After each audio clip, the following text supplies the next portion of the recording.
చెపాక్ స్టేడియంలో Sunrisers pocket dynamite Ishan Kishan ఊచకోత కోశాడు.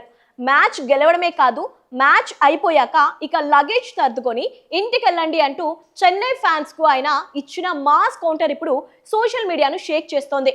Chennai slow pitch పై హైదరాబాద్ చేతులెత్తేస్తోంది అన్న వాళ్ళ నోళ్లు నొక్కేస్తూ ఇషాన్ కిషాన్ రెచ్చిపోయాడు. ఒత్తిడిలోనూ కేవలం 47 బంతుల్లో 7 ఫోర్లు 3 సిక్సర్లతో 70 పరుగులు చేసి మ్యాచ్ ను ఒంటి చేత్తో గెలిపించాడు. ఆఖరి ఓవర్లో సర్మన్ రవిచంద్రన్ బౌండరీ కొట్టడంతో సన్ రైజర్స్ సంచలన విజయం సాధించింది. ఇక మ్యాచ్ గెలిచిన వెంటనే కిషాన్ ప్యాడ్స్ కూడా తీయకుండా గ్రౌండ్ లోకి తీసుకొచ్చాడు. Chennai super Kings fans target గా వాళ్ళ స్టైల్లోనే విజిల్స్ కొడుతూ రెచ్చగొట్టాడు.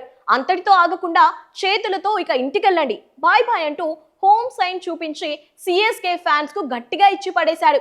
ఈ షాకింగ్ ఓటమితో చెన్నై దాదాపు ప్లే ఆఫ్స్ రేస్ నుండి తప్పుకున్నట్లు అర్థమైంది.